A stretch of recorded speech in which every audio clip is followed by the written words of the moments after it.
सोचिए, पेट्रोल की कीमतें दोगुनी तीन गुनी हो जाएं, देशों की अर्थव्यवस्था हिल जाए और पूरी दुनिया में अस्थिरता फैल जाए। और ये सब सिर्फ इसलिए हो क्योंकि दो देश ईरान और इजराइल आमने सामने आ गए हैं।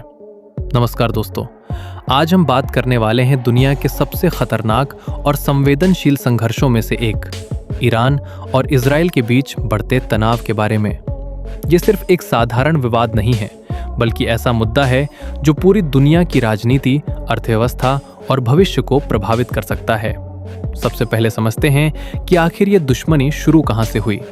ईरान और इजराइल के बीच तनाव कोई नया नहीं है। 1979 में ईरान में इस्लामिक क्रांति हुई थी, जिसके बाद वहां की सरकार पूरी तरह बदल गई। नई सरकार ने इजराइल को मान्यता देने से साफ इनकार कर दिया और उसे अपना दुश्मन घोषित कर दिया। दूसरी तरफ इजराइल को हमेशा से ये चिंता रही है कि ईरान परमाणु हथियार विकसित कर सकता है। इजराइल का मानना है कि अगर ईरान के पास परमाणु हथियार आ गए तो उसकी सुरक्षा को बहुत बड़ा खतरा हो सकता है। यहीं से दोनों देशों के बीच टकराव की नींव पड़ी। अब बात करें पिछले कुछ सालों की, तो दोनों देश सीधे युद्ध में नहीं उतरे, लेकिन एक दूसरे के खिलाफ लगातार कदम उठाते रहे हैं, जैसे साइबर हमले, गुप्त ऑपरेशन और दूसरे देशों या समूहों के जरिए अप्रत्यक्ष लड़ाई। इसे ही प्रॉक्सी वॉर कहा जाता है, जहां दो देश सीधे नहीं लड़ते बल्कि दूसरों के माध्यम से लड़ाई लड़ते हैं। अब आते हैं साल 2026 पर, जहां स्थिति अचानक बहुत ज्यादा गंभीर हो गई। रिपोर्ट्स के अनुसार इजराइल ने ईरान के कुछ महत्वपूर्ण सैन्य और परमाणु ठिकानों को निशाना बनाया। इसके जवाब में ईरान ने मिसाइल और ड्रोन के जरिए हमला किया। ये पहली बार था जब दोनों देशों के बीच इस स्तर पर सीधी सैन्य कार्रवाई देखने को मिली। इस पूरे मामले में एक और बड़ी ताकत शामिल हो गई, अमेरिका, जो इजराइल का करीबी सहयोगी है, उसने भी इस स्थिति में सक्रिय भूमिका निभानी शुरू कर दी। इससे ये संघर्ष और ज्यादा खतरनाक हो गया, क्योंकि अब ये सिर्फ दो देशों तक सीमित नहीं रहा। अब बात करते हैं उस जगह की जिसने इस पूरे मामले को और भी गंभीर बना दिया, स्ट्रेट ऑफ हॉर्मुज। ये एक समुद्री रास्ता है जो फारस की खाड़ी को दुनिया के बाकी हिस्सों से जोड़ता है। दुनिया का लगभग 20% कच्चा तेल इसी रास्ते से गुजरता है। अगर इस रास्ते में रुकावट आती है तो उसका असर पूरी दुनिया पर पड़ता है। रिपोर्ट्स के अनुसार ईरान ने इस रास्ते को नियंत्रित करने और बाधित करने की कोशिश की, जिससे वैश्विक बाजार में चिंता बढ़ गई।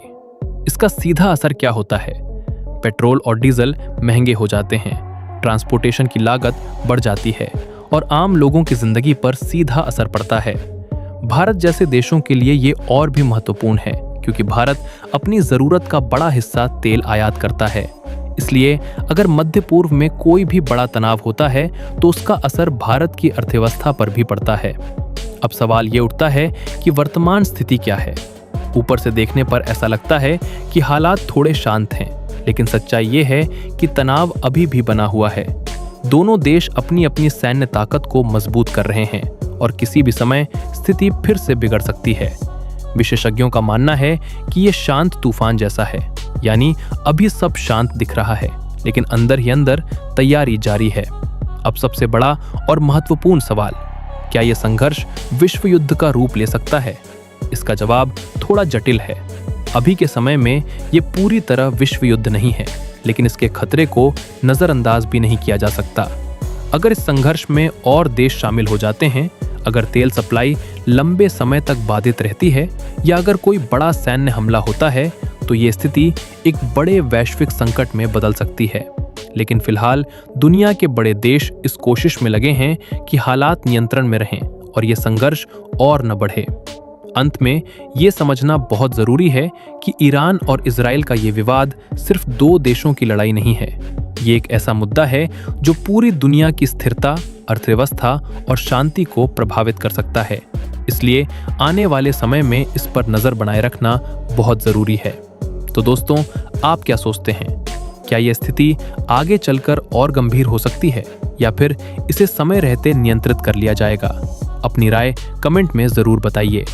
अगर आपको ये वीडियो जानकारीपूर्ण लगी हो तो इसे लाइक करें, अपने दोस्तों के साथ शेयर करें और चैनल को सब्सक्राइब करना न भूलें, क्योंकि हम आपके लिए ऐसी ही महत्वपूर्ण